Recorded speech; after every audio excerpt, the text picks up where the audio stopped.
Hello student, सभी का एक बार फिर से स्वागत है आपके अपने यूट्यूब चैनल जाखड़ क्लासेज में। स्टूडेंट 12th बायोलॉजी के लिए आज एक नया टॉपिक शुरू करते हैं, एक नया चैप्टर शुरू करते हैं। जैव प्रौद्योगिकी सिद्धांत व प्रक्रम, बायोटेक्नोलॉजी, इसके प्रिंसिपल क्या है, इसके प्रोसेस यानी प्रक्रम क्या है, और इस चैप्टर से किस प्रकार का ऑब्जेक्टिव और किस प्रकार का फिल इन द ब्लैंक्स बनता है, उसके ऊपर आज हम चर्चा करने वाले हैं। बहुत कम समय में बहुत बड़ी उपलब्धि हम हासिल करेंगे, बिल्कुल करेंगे। हमने ये ठान लिया, ये सोच लिया, ये जान लिया कि हमें ये करना है तो करना है। हमारे लिए जो कंडीशन है वो जो आई है वो डू एंड डाई की है। तो बिल्कुल बोर्ड की एग्ज़ाम बड़ी ही नज़दीक आ रही है, तेज़ गति से समय कम होता जा रहा है। यानी यूँ माने कि हम परीक्षा की ओर नहीं, परीक्षा हमारी ओर भागी हुई आ रही है। तो देखो बढ़ते हैं आज के इस टॉपिक का पार्ट फर्स्ट के बारे में हम चर्चा करते हैं। और पार्ट फर्स्ट का पहला ही क्वेश्चन कहना चाहता है, निम्नलिखित में कौन सा एक प्रतिबंधन एंडोन्यूक्लियस है। स्क्रीन पर आपको 4 एंजाइम दिखाई दे रहे हैं बच्चा। कितने एंजाइम दे रहे हैं? 4। इस चैप्टर में हमने पढ़ा था एक एंजाइम था जिसको शॉर्ट एंड ट्रिक में मैंने आपको पढ़ाया था, RI कहते हैं।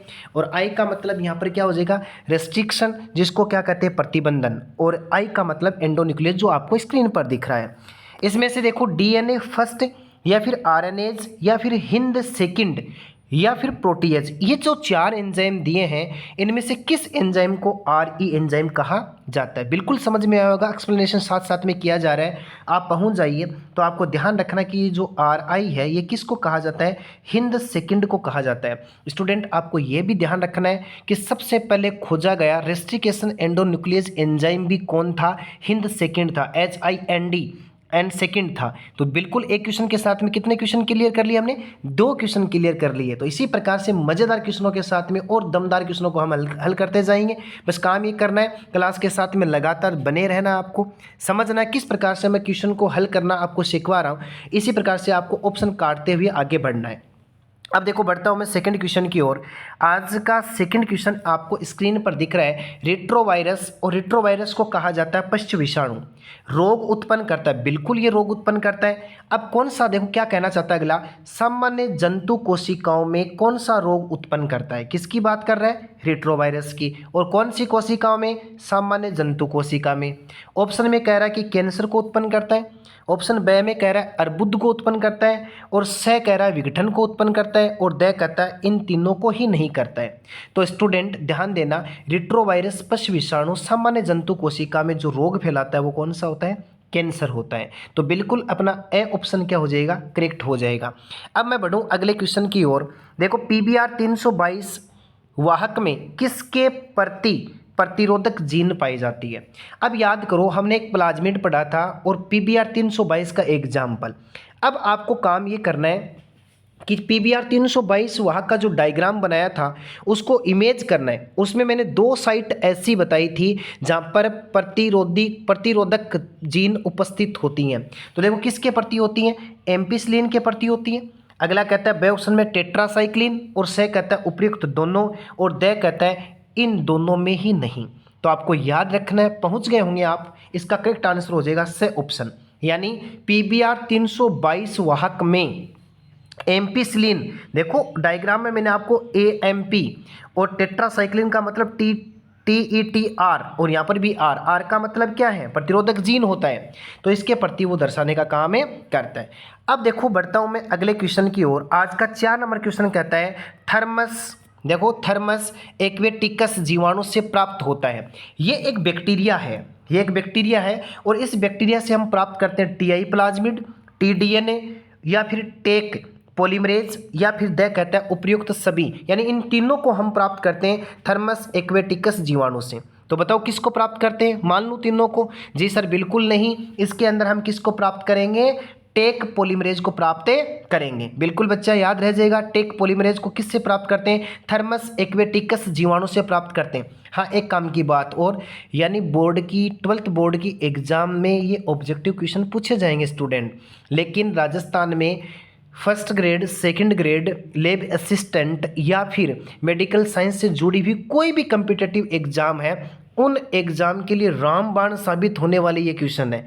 तो जिन बच्चों के इर्द गिर्द जो भी लोग इस प्रकार की कम्पिटिटिव एग्जाम की तैयारी कर रहे हैं, अपनी क्लास को शेयर कीजिए और उनको बेनिफिट मिलने दीजिए और उन तक पहुँचें कि एक्चुअल में बायोलॉजी का पोस्टमार्टम किस प्रकार से हम करेंगे तो हम एग्जाम की खोपड़ी में छेद कर देंगे। टारगेट है अपना एग्जाम की खोपड़ी में छेद करना, और 12th क्लास का टारगेट है अपने बच्चों के पूरे में से पूरे नंबर कैसे आए। इस प्रकार की एक क्लास आपके लिए साबित हो रही है स्टूडेंट, तो इसको अधिक से अधिक शेयर कीजिए।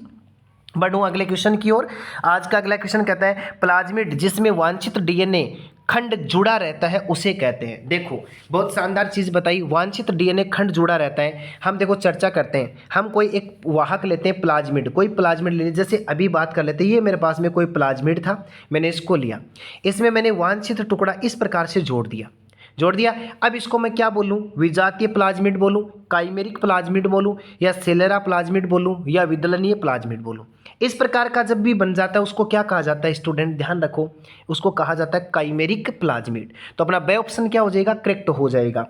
अब देखो अगला क्वेश्चन कहता है बायोरिएक्टर में क्या आवश्यक है। जब बायोरिएक्टर बायोफर्मेंटर पढ़ते हैं तो बायोरिएक्टर का जब हमने टैंक पढ़ा था तो उसमें कुछ चीज़ें आवश्यक थी। पहला ऑप्शन कहता है ताप नियंत्रण होना चाहिए, पीएच नियंत्रण होना चाहिए, और वातन होना चाहिए, यानी वायु होनी चाहिए, वातन होना चाहिए। ड ऑप्शन कहता है ये उपरोक्त सभी होने चाहिए। तो स्टूडेंट आप पहुंच गए होंगे, बड़ा ही सिंपल सा क्वेश्चन है। बायोरिएक्टर में पीएच नियंत्रण, ताप नियंत्रण, वातन ये सभी होना जरूरी होता है। इस प्रकार से अपना ड ऑप्शन क्या हो जाएगा, करेक्ट हो जाएगा। अगला क्वेश्चन कहता है एंजाइम जो डीएनए को किनारों से न्यूक्लियोटाइड्स को हटाता है। देखो बहुत शानदार क्वेश्चन है। एंजाइम जो डीएनए, जैसे मैंने लिखा ये देखो एक डायग्राम के माध्यम से समझते हैं, और मैं जैसे डायग्राम बनाऊंगा आपको समझ में आ जाएगा। ये अपने पास में डीएनए है, double helix model of DNA, ये डीएनए की द्विकुली संरचना है।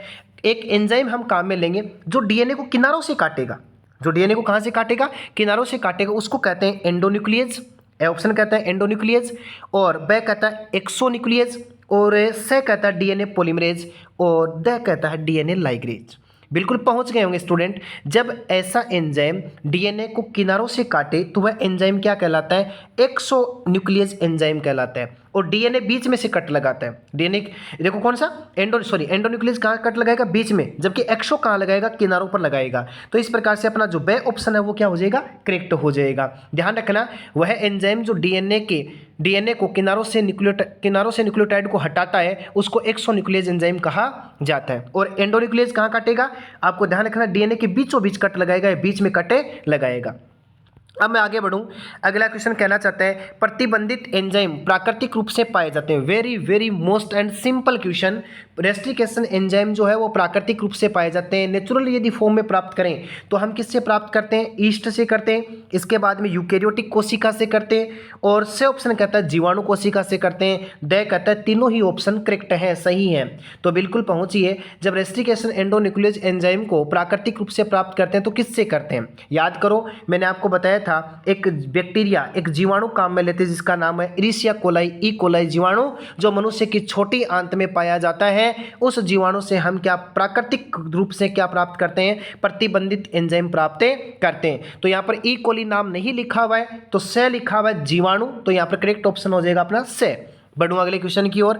आज का अपना 9 नंबर क्वेश्चन कहना चाहता है सीमाकारी एंजाइम ई कोर फर्स्ट डीएनए को निम्न स्थान पर काटता है। बिल्कुल बिल्कुल बहुत शानदार क्वेश्चन। सीमाकारी एंजाइम याद करो, ई कोर फर्स्ट डीएनए को निम्न स्थान पर काटते हैं। किस स्थान पर काटता है, पहला कहता है GACCTG, दूसरा कहता है AATC, और तीसरा ऑप्शन कहता है GAATTC, और चौथा कहता है GGG है और AAC है। देखो याद करो, ई कोर फर्स्ट किसके बीच में कट लगाता है, ई कोर फर्स्ट ए व टी के बीच में कट लगाता है। बिल्कुल स्टूडेंट, किसके बीच में कट लगाता है, ए व टी के बीच में कट लगाता है। अब इन ऑप्शन में देखो आपके पास में किस प्रकार से आपको मिलता है, तो आपको याद रखना है, एक प्रोसेस बनना जरूरी होता है। तो इसमें करेक्ट ऑप्शन क्या हो जाएगा। अब ऐसे आपको यहाँ भी ए व टी मिल रहा है, लेकिन देखो नाइट्रोजन छात्र पीछे 5 है ना, यहाँ पर ये थोड़ा मिस्टेक हुआ है इसके अंदर, तो आपको याद रखना है GAATTC इनके बीच में कट लगाता है। तो से ऑप्शन अपना क्या हो जाएगा, करेक्ट। याद रखना सीमाकारी एंजाइम ई कोर फर्स्ट डीएनए को किस स्थान पर, GAATTC के बीच में कटे लगाता है। अब देखो बढ़ूं मैं अगले क्वेश्चन की ओर। पुनर्योगज डीएनए को सीधे ही प्राणी कोशिका के केंद्रक में प्रवेश करवाने की विधि है। अब याद रखना, देखो कुछ बात करते हैं हम। जैसे ही हम वांछित डीएनए को किसी वेक्टर के साथ में जोड़ते हैं, देखो इस प्रकार से मेरे पास में कोई वांछित डीएनए था जिसमें बहुत ही अच्छे लक्षण थे, मैंने इस प्रकार से लिया, फिर इसके टुकड़े कर लिए, इस प्रकार के इसके टुकड़े हो गए, फिर मैंने इसको किसी वेक्टर के साथ में जोड़ा, तो वेक्टर के साथ में जोड़ा तो ये अपने पास में संरचना बन गई। अब हम क्या काम करते हैं, इसको क्या काम करते हैं, प्राणी कोशिका के केंद्रक में प्रवेश करवाते हैं। तो कई प्रकार की विधियां काम में लेते हैं। फर्स्ट होती है जीनगन, दूसरा कहता है सूक्ष्म इंजेक्शन, और तीसरा कहता है पीसीआर, और चौथा कहता है बायोलिस्टिक। तो इसमें कौन सा होगा, याद रखना, जब प्राणी कोशिका के केंद्रक में इस प्रकार के पुनर्योजित डीएनए को सीधा का सीधा क्या कर दिया जाए, डाल दिया जाए, तो उसको कहते हैं माइक्रो इंजेक्शन, सूक्ष्म इंजेक्शन। क्या कहा जाता है, सूक्ष्म इंजेक्शन। एक होता है जीन गन, और जीन गन को ही कहा जाता है बायोलिस्टिक, और पीसीआर का मतलब होता है पॉलीमेरेज चेन रिएक्शन। तो स्टूडेंट इसमें अपना बे ऑप्शन क्या हो जाएगा, करेक्ट हो जाएगा। अब मैं बढ़ता हूं अगले क्वेश्चन की ओर। न्यूक्लिक अम्ल का एकल रज्जु जिसके साथ एक रेडियोधर्मी अणु जोड़ दिया जाता है, तो वह फिल इन द ब्लैंक्स कहलाता है। ध्यान से समझो, देखो न्यूक्लिक अम्ल दो प्रकार का, डीएनए और आरएनए। डीएनए या आरएनए का एकल रज्जु जिसके साथ एक रेडियोधर्मी अणु जोड़ दिया जाता है, तो वह क्या कहलाता है, इंट्रॉन, एक्सॉन, लाइगेज, प्रोब। तो बिल्कुल पहुंच गए होंगे, रेडियोधर्मी जोड़ दिया जाएगा तो वह क्या कहलाएगा, प्रोब कहलाएगा। क्या कहलाएगा, प्रोब। तो द ऑप्शन अपना क्या हो जाएगा, करेक्ट। बढ़ूं अगले क्वेश्चन की ओर। अब देखो आनुवंशिक अभियांत्रिकी में आणविक कैंची या चाकू किसको कहा जाता है। वेरी वेरी सिंपल क्वेश्चन है, तो आप सीधा ही पहुंच जाइए। रेस्ट्रिकेशन एंडोन्यूक्लियस एंजाइम को, क्योंकि वो डीएनए को एक विशेष स्थान पर कट करता है, काट लगाता है, इसलिए इसको आणविक कैंची या चाकू के नाम से जाना जाता है। अगला क्वेश्चन, निम्न में से सही सुमेलित है। देखो आपको तीन ऑप्शन दिख रहे हैं। तीन ऑप्शन में क्या कह रहा है, अगला जीवाणु के साथ में लिखा गया लाइसोजाइम, कवक के सामने लिखा काइटिनेज, और पादप के साथ में लिखा गया सेलुलोज, और द ऑप्शन कहता है ये सारे के सारे सही हैं। इस चैप्टर में हमने पढ़ा था कि जीवाणु की कोशिका भित्ति किसकी बनी होती है, कवक की किसकी बनी होती है, पादप की किसकी बनी होती है। तो याद होगा, शायद पहुंच गए होंगे। जीवाणु की कोशिका भित्ति लाइसोजाइम है, कवक काइटिनेज होता है, और इसके बाद में पादप जो है सेलुलोज होता है। तो अपना द ऑप्शन करेक्ट हो जाएगा, यानी सभी सही हैं। अगला क्वेश्चन कहता है, जीवाणु कोशिका में गुणसूत्रीय डीएनए के अलावा पाया जाने वाला अतिरिक्त एक्स्ट्रा सर्कुलर डीएनए, ध्यान देना, जीवाणु को, ये जीवाणु कोशिका है, ये इसका खुद का डीएनए है, और इसमें एक डीएनए और पाया गया जो किस रूप में पाया जाता है, सर्कुलर, यानी वर्तुल जो डीएनए वो क्या कहलाता है। तो ऑप्शन ए फेसमिड, कोजमिड, प्लाज्मिड और एपिसोम्स कहलाता है। तो आप पहुंच जाइए, जब जीवाणु कोशिका में जीवाणु कोशिका के खुद के डीएनए के अलावा जो एक्स्ट्रा डीएनए पाया जाता है उसको कहा जाता है प्लाज्मिड। क्या कहा जाता है, प्लाज्मिड। और प्लाज्मिड को हम किसके रूप में काम में लेंगे, वेक्टर या वाहक के रूप में काम में लेंगे। अब अपना 15 नंबर क्वेश्चन कहना चाहता है, डीएनए खंड फिल इन द ब्लैंक्स आवेशित अणु है। डीएनए खंड क्या होता है, उदासीन होता है। पहला ऑप्शन कहता है न्यूट्रल है, दूसरा कहता है पॉजिटिव है, धनात्मक है, तीसरा कहता है न्यूट्रल एंड पॉजिटिव, उदासीन व धनात्मक। इसको तो काट ही दीजिए, दोनों एक साथ नहीं हो सकते। यानी न्यूट्रल होकर के धनात्मक कैसे हो सकता है, धनात्मक होकर के न्यूट्रल कैसे हो सकता है। अब बचे उदासीन और धनात्मक, और द ऑप्शन कहता है ऋणात्मक। तो पहुंच जाइए, डीएनए खंड कैसा होता है, बिल्कुल सभी बच्चों को ध्यान होगा, और ध्यान नहीं हो तो अपनी मेमोरी में इसको फिट कर लीजिए। डीएनए खंड ऋणावेशित अणु होता है।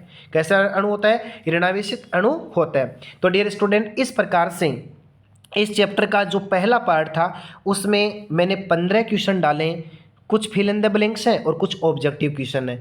ये बहुत ही शानदार मसाला है हर प्रकार की एग्जाम के लिए। यदि इस चैप्टर से बोर्ड केमिस्ट्री यदि ऑब्जेक्टिव और फिल इन द ब्लैंक्स बनाएगी, विश्वास दिलाता हूँ 28 मार्च को पता चलेगा, इनमें से कुछ बाहर जाने वाला नहीं है बच्चा। इसलिए क्लास को बार बार आपको देखना है, बार बार क्लास बार बार देखोगे, देखने से जो चीज़ें याद होती हैं वो रटने से याद नहीं होने वाली हैं बच्चा। तो आपको काम करना है, वीडियो को बार बार देखना, पॉज करके देखना, और कुछ बच्चे नोट बना रहे हैं तो नोट्स के अंदर आप इनको लिख सकते हैं। तब तक अब देखो अगली क्लास में अब आपको काम ये करना है, आपके 15 क्वेश्चन में से कितने क्वेश्चन सही हुए आपको कमेंट बॉक्स में बताना है। कोई क्वेश्चन नहीं समझ में आया, कौन सा क्वेश्चन नहीं समझ में आया वो आपको पूछना है। इस प्रकार से हम धीरे धीरे प्रत्येक समस्या का हल करते जाएंगे और नंबर पूरे में से पूरे लेके आएंगे। धन्यवाद, मिलते हैं अगली क्लास में। एक बार सभी बच्चों का इस चैनल पर हार्दिक स्वागत, हार्दिक अभिनंदन है। धन्यवाद।